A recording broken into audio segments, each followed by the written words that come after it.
नमस्कार साथियों, स्वागत है आप सभी का आज के सेशन में। और आज हम 11-12 फरवरी थर्ड शिफ्ट के क्वेश्चनों को देखने वाले हैं। जो भी क्वेश्चन आपके यहाँ हम बता रहे हैं आपको 100% रियल और ऑथेंटिक यही क्वेश्चन आपके आए थे। यदि आप इससे पहले वीडियो देखना चाहते हैं तो हमारे चैनल पर जाइए, आप प्लेलिस्ट में जाइए, उसमें सारे वीडियो देख सकते हैं। तो शुरुआत करते हैं फर्स्ट क्वेश्चन के साथ। पहला क्वेश्चन है, छद्म नृत्य किस राज्य में मनाया जाता है? ठीक है, ये क्वेश्चन आया था तो जो छद्म इसमें आपका राइट आंसर हो जाएगा कि हिमाचल प्रदेश और अरुणाचल प्रदेश, यानी कि इन्हीं में से कोई भी एक हो सकता है। जो भी एक था उसमें से आपको लगाना था। ठीक है, इसके बारे में देख लेते हैं छद्म नृत्य के बारे में। तो ये छद्म नृत्य है वो हिमाचल प्रदेश और अरुणाचल प्रदेश का लोक नृत्य है और यह नृत्य तिब्बती बौद्ध धर्म से जुड़ा हुआ है। ठीक है, और यह नृत्य जो है बौद्ध भिक्षु जिसमें लामा खा जाता है वो लोग करते हैं। ठीक है, और यह नृत्य धार्मिक तथा अन्य त्योहारों के दौरान मठों के आंगन में किया जाता है। और यह जो नृत्य है बुरी आत्मा को भगाने के लिए भी किया जाता है। ठीक है, उनका मानना है कि उनके धर्म के अनुसार। नेक्स्ट क्वेश्चन देखते हैं, तत्वबोधन सभा की स्थापना किसने की है? ठीक है, तो तत्वबोधन सभा की स्थापना आई थी, तो तत्वबोधन सभा की जो स्थापना है वो रविंद्रनाथ टैगोर ने की थी, देवेंद्र नाथ टैगोर। ठीक है, आपका राइट आंसर क्या हो जाएगा? देवेंद्र नाथ टैगोर। और इन्होंने कब की थी? और इन्होंने जो स्थापना की थी 6 अक्टूबर 1839 ईस्वी को की थी। ठीक है, और कोलकाता के देवेंद्र नाथ ने इसे तत्वरंजनी सभा की स्थापना की। देखिए, इसको जो तत्वबोधनी है, इसको जो तत्वरंजनी, सबसे पहले तत्वरंजनी के नाम से इसकी स्थापना हुई थी। ठीक है, और इसके बाद में इसका नाम बदला गया था। ठीक है, और कुछ समय के बाद तत्वबोधनी यानी कि सत्य साधक सभा का नाम इसको दे दिया गया। ठीक है, शुरुआत में जो है टैगोर परिवार के तत्कालीन सदस्यों तक ही सीमित था, यानी कुछ लोगों तक ही सीमित था। और इसके 2 साल बाद इसमें 500 से ज़्यादा सदस्य हो गए थे। ठीक है, और इस सभा का जो मकसद था वेदांत तथा उपनिषदों के आधार पर तर्कसंगत और मानवतावादी हिंदू धर्म को बढ़ावा देना था। ठीक है, नेक्स्ट क्वेश्चन देखते हैं, 2011 की जनगणना के अनुसार 2001 और 2011 के बीच के दशक में जनसंख्या वृद्धि दर क्या रही? ठीक है, तो जनसंख्या वृद्धि दर पूछी है, दशकीय वृद्धि दर। ठीक, तो इसमें आपका राइट आंसर हो जाएगा 17.7%। ठीक है, जिसने इसमें लगाया बिल्कुल राइट आंसर हो जाएगा उसका। और इसके बारे में कुछ देख लेते हैं। जो हमारी जो 2011 की जनगणना के अनुसार जो जनसंख्या थी वो थी 121 करोड़ 8,54,977, यानी करेक्ट जनगणना यही थी। और जनसंख्या का परसेंटेज जो था विश्व की जनसंख्या का 17.5% था हमारा। ठीक है, और इसके साथ ही पुरुषों की जनसंख्या का परसेंटेज यदि हम देखें तो 51.47% था। ठीक है, 51.47। और इसके बाद में यदि महिला की जनसंख्या पर देखें तो यहाँ पर हो जाएगा 48.53%। ठीक है, और यदि वार्षिक दर, ठीक है, ये क्या पूछी गई? आपकी दशकीय वृद्धि दर पूछी गई है। ठीक है, और यदि वार्षिक पूछी जाए तो वार्षिक में आपको बताना है कि 1.64% जो है वार्षिक वृद्धि दर थी 2011 के अकॉर्डिंग। ओके, नेक्स्ट देखते हैं, 2024 तक दिल्ली के मुख्यमंत्री कौन थे? ठीक है, इस क्वेश्चन आया था, तो जो उसका राइट आंसर हो जाएगा अरविंद केजरीवाल, जिसने भी लगाया उसका राइट आंसर हो जाएगा। इनके बारे में देख लेते हैं। ठीक है, क्योंकि 2025 जब आई थी तब अत्सी मारलेना कार्यवाहक मुख्यमंत्री के रूप में कार्यरत थी। ठीक है, और उन्होंने जो है 44 दिन तक कार्य किया था इसमें मुख्यमंत्री के रूप में। ओके, 44 दिनों तक। और जब 2024 में जो थी दिल्ली के मुख्यमंत्री अरविंद केजरीवाल थे, और जिन्होंने 14 फरवरी 2015 से 21 सितंबर 2024 तक इस पद पर कार्य किया था। ठीक है, सितंबर 2024 में उन्होंने अपने पद से इस्तीफा दे दिया, जिसके बाद अस्सी मारलेना ने 21 सितंबर को दिल्ली की मुख्यमंत्री के रूप में शपथ ली थी। नेक्स्ट क्वेश्चन देखते हैं फिर, 1971 के भारत पाक युद्ध के दौरान भारत में कौन सी पंचवर्षीय योजना चल रही थी? क्वेश्चन इसी तरह से था, थोड़ा बहुत चेंज भी हो सकता है। ठीक है, तो इसके आपका जो राइट आंसर हो जाएगी चौथी पंचवर्षीय योजना चल रही थी उसमें। जब जो है 1900 जो भारत और पाक युद्ध दो हुए थे। ठीक है, एक तो 1965 में, एक 1971 में हुआ था। ठीक है, तो देखिए जो दूसरा वाला हुआ था तो ये 1971 है, ये दूसरा वाला है। ठीक है, ये जो है चौथी पंचवर्षीय के दौरान हुआ था। ठीक है, और इससे पहले जो 1965 में जो युद्ध हुआ था, ठीक है, वो था आपकी तीसरी पंचवर्षीय योजना में हुआ था। ठीक है, 1965 में भारत पाकिस्तान का युद्ध लड़ा गया था। उसके बारे में देखिए, वही जो युद्ध था वो भारत पाकिस्तान पहला वाला युद्ध था, वो भारत की तीसरी पंचवर्षीय यानी कि 1961 से 1966 जिसका कार्यकाल इसके दौरान हुआ था। ठीक है, और इस दौरान जो था कृषि तथा गेहूं के उत्पादन पर जोर दिया गया था। उसके बाद जो था 1962 में भारत चीन युद्ध के बाद रक्षा और सेना उद्योग पर केंद्रित किया गया था। ठीक है, नेक्स्ट क्वेश्चन देखते हैं, प्रख्यात नृत्यांगना रंजना गौहर किस नृत्य की शैली की प्रतिपादक है या कौन सी नृत्य करती हैं? ठीक है, इतना ही सा क्वेश्चन था, तो इसमें आपका राइट आंसर हो जाएगा ओडिशा से। ठीक है, तो ये क्या है? ओडिशा की रहने वाली है। और देखिए जो रंजना गौहर हैं वो प्रसिद्ध ओडिसी डांसर हैं, नृत्यांगना हैं और कोरियोग्राफर तथा फिल्म अभिनेत्री भी हैं। ड्रामात्री भी हैं और उन्हें 2003 में पद्मश्री व संगीत नाटक अकादमी से भी नवाजा जा चुका है। ठीक है, वह ओडिशा नृत्य के संदर्भ में इन किताबें उन्होंने लिखी है जिसका नाम है Odissi the dance design. Okay, next question देखते हैं। 2022 में आयोजित 36वीं राष्ट्रमंडल खेलों में सबसे कम उम्र के पदक विजेता कौन बने हैं? ठीक है, तो ये बने हैं सबसे कम उनके पदक विजेता, उनका नाम है शौर्यजीत खैर। जिसने भी लगा उसका राइट आंसर हो जाएगा। ठीक है, 2022 में जो है यह आयोजन हुआ था 36वें राष्ट्रमंडल खेलों का, जो कि 10 वर्षीय शौर्यजीत खैर ने मलखव स्पर्धा में कांस्य पदक जीतकर सबसे कम उम्र में पदक विजेता बने हैं। नेक्स्ट क्वेश्चन देखते हैं। राज्यपाल की शक्तियों के बारे में पूछा था क्वेश्चन कि राज्यपाल की शक्तियां कौन कौन सी हैं। ठीक है, इसी तरह से आपके ऑप्शन में कोई भी इनमें से हो सकता था। ठीक है, यानी कि कार्यकारी होते हैं, विधायी शक्तियां होती हैं, वित्तीय शक्तियां होती हैं, न्यायिक शक्तियां होती हैं। ये जो शक्तियां होती हैं राज्यपाल के पास होती हैं, जिनको विस्तार से देख लेते हैं।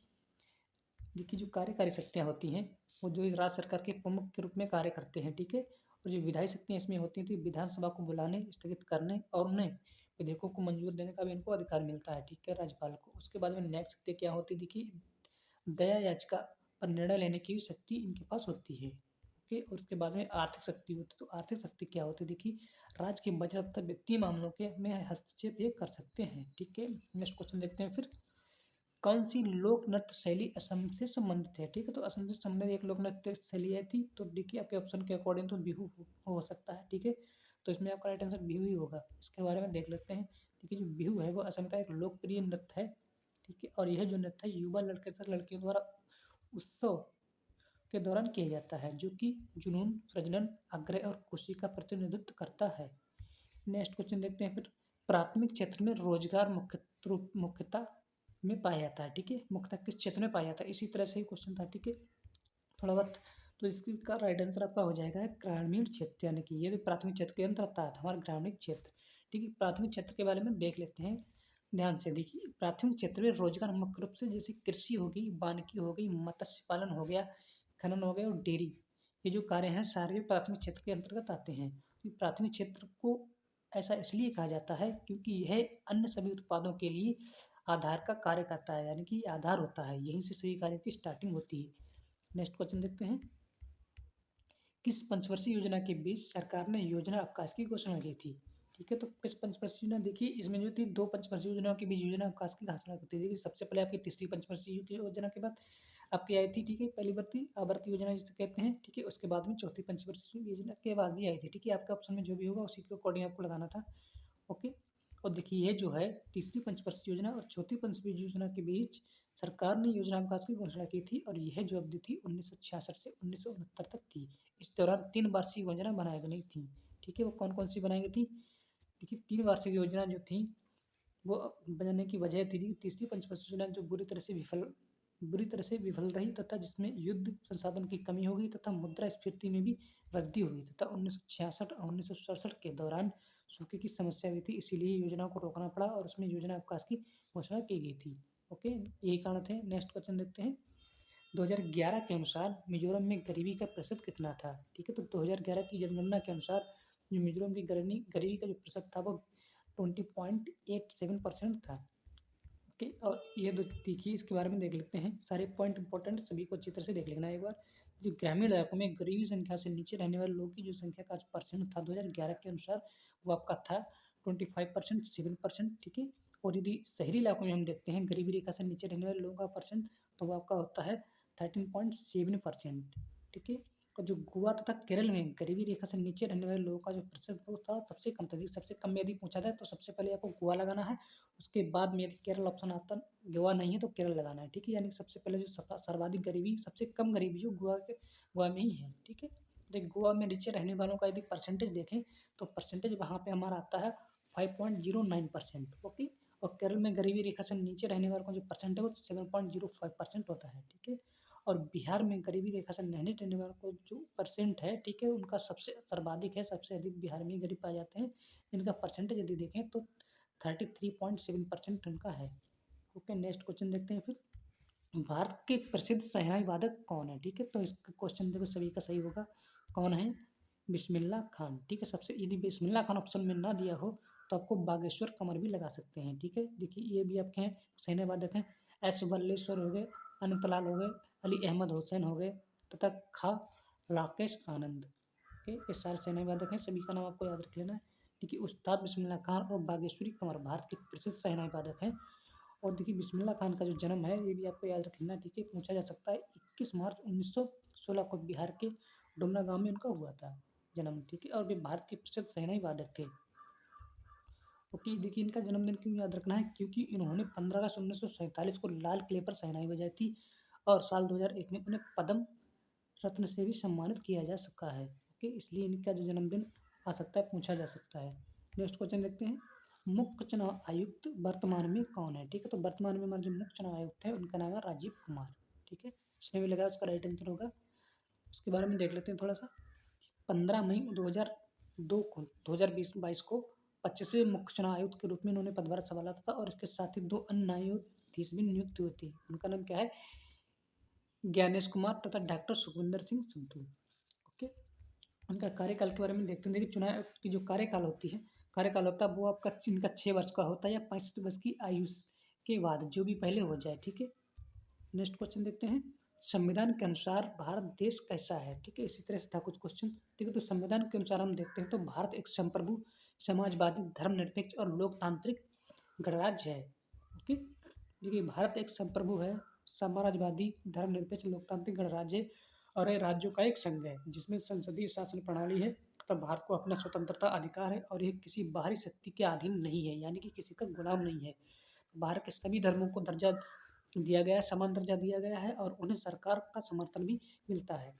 भारत के नागरिकों को लोकतांत्रिक तरीके से अपनी सरकार चुनने का अधिकार तथा भारत में एकल नागरिकता है, जिसका मतलब है कि किसी भी देश के सभी नागरिकों को पूरे देश में नागरिकता का समान अधिकार है, ठीक है। सारे पॉइंट अच्छी तरह से याद कर लेना, कोई भी आ सकता है, ये तो आपको आना ही चाहिए क्योंकि एक अच्छे देश के नागरिक को सारे गुण आपको पता होने चाहिए अपने देश के।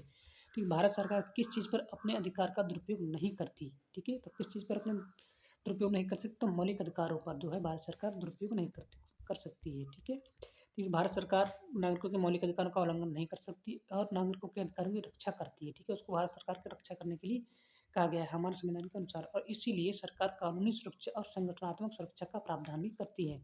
ओके, नेक्स्ट क्वेश्चन देखते हैं, राष्ट्रीय बहुआयामी गरीबी सूचकांक MPI 2024 में कितने विशिष्ट संकेतों का इस्तेमाल किया गया है, ठीक है, बहुआयामी गरीबी सूचकांक की रिपोर्ट थी उसमें कितने संकेतों का, देखिए तो देखिए जो वैश्विक थी उसमें देखिए 10 संकेतों का, जिसने भी 10 लगाया उसका राइट आंसर हो जाएगा, ठीक है।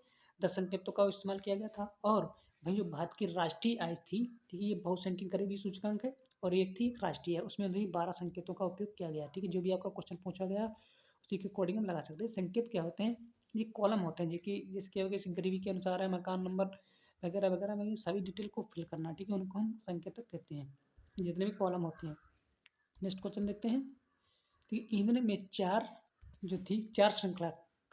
कार्बन श्रृंखला के लिए रासायनिक सूत्र दिया था, जिसमें आमतौर पर कहा गया जाता है, किसे क्या कहा जाता है, ठीक है, यानी कि इस तरह से होगा C4 करके, ठीक है, C4H2 यानी कि CnH2n+2, यानी कि यहाँ पे यदि हम 4 रखते हैं तो क्या आएगा, देखिए यहाँ पे 4 लगेंगे तो यहाँ पे C तो 4 आ जाएगा हमारा यहाँ पे, और यहाँ पे देखिए यहाँ पे 4 लगेंगे, 4 दूनी 8 2 H, यानी H की नंबर H की संख्या यहाँ पे 10 आ जाएगी, आ गई तो इस तरह से, यानी कि जो हमारा जो एल्केन का फार्मूला होता है वो होता है CnH2n+2, ठीक है। इस फार्मूले के अकॉर्डिंग हम नंबर निकाल सकते हैं, केवल हमें श्रृंखला कर दी कि कार्बन 4 की निकालनी है या 5 की निकालनी है, तो इसमें आपका n की जगह पे मान के हम निकाल सकते हैं, ठीक है।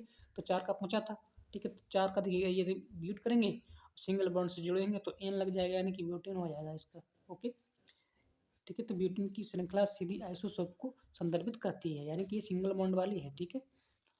नेक्स्ट क्वेश्चन देखते हैं इसके साथ ही, यास्मिन नाम का आदिवासी त्योहार जो है पारंपरिक रूप से संबंधित है, यानी कि कहाँ से संबंधित है, ठीक है, तो यास्मिन नाम का जो त्योहार है वो नागालैंड से संबंधित है, ठीक है। यास्मिन जो है नागालैंड की पोखरी जनजाति द्वारा मनाए जाने वाला एक प्रमुख त्योहार है और यह जो त्योहार है वो फसल को आशीर्वाद देने के लिए फसल के पूर्व ही मनाया जाता है, ठीक है, और इसको जो मनाने का जिनकी तारीख एक निश्चित की गई है वो मनाते हैं 5 अक्टूबर को यह मनाया जाता है। नेक्स्ट क्वेश्चन देखते हैं, एक राष्ट्र एक चुनाव विधेयक किसके मंडल की अध्यक्षता वाली रिपोर्ट में पारित किया गया, ठीक है, तो ये जो है जो विधेयक पारित किया गया था ये रामनाथ कोविंद की समिति के द्वारा पारित किया गया था, जिसने भी लगाया उसका राइट आंसर हो जाएगा, ठीक है। इसके बारे में देख लेते हैं कि हाल ही में जो पूर्व राष्ट्रपति रामनाथ कोविंद की अध्यक्षता वाली समिति ने एक राष्ट्र एक चुनाव की वकालत करने के सरकार के प्रस्ताव की रिपोर्ट को भेजा था, ठीक है। और इस प्रस्ताव में देश में विधानसभा तथा लोकसभा चुनाव एक साथ कराने की वकालत की गई है।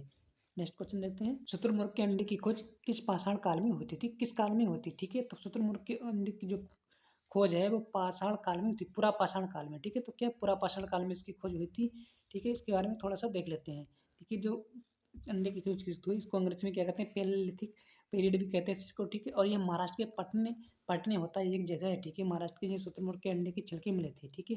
और ये छिलके जो कितने पुराने थे, लगभग 40,000 से लेके 50,000 साल पुराने ये छिलके थे, ठीक है।